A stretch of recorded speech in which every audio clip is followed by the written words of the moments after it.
Hello everyone. तो आज बात करने वाले हैं खेसारी लाल यादव जी और कोमल सिंह जी का एक बहुत ही बेहतरीन सॉन्ग के बारे में, जिसका पोस्टर आ चुका है और फुल वीडियो सॉन्ग का रिलीज डेट भी आ चुका है। और इस गाने को लिखे हैं कृष्णा बेदर्दी जी और इसमें म्यूजिक दिए हैं श्याम सुंदर जी। और इस गाने को गाए हैं खेसारी लाल यादव जी, जो कि आपको स्क्रीन के ऊपर दिखाई दे रहा है। जिस सॉन्ग का टाइटल रखा गया है दर्द हो जाला, जिसका टाइटल है दर्द हो जाला।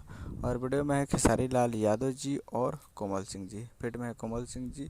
और ये फुल वीडियो सॉन्ग को रिलीज किया जा रहा है। Full video song release on 1/6/2026 को सुबह 7:15 AM पे फुल वीडियो सॉन्ग को रिलीज किया जा रहा है। तो आप लोग तैयार रहिएगा। और बहुत ही बेहतरीन सॉन्ग है और बहुत ही तगड़ा लेवल का गाना है। तो कृष्णा बता दीजिए का लिखा हुआ टी सीरीज हमारे भोजपुरी यूट्यूब चैनल से जाने वाला है।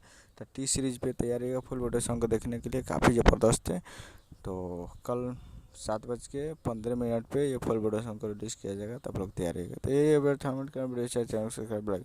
तो कैसे खेसारी लाल यादव जी की लेटेस्ट नहीं आता है वीडियो को लगी चैनल सब्सक्राइब कर। मिलते हैं अगले वीडियो में। तब तक के लिए जय हिंद, जय भोजपुरी।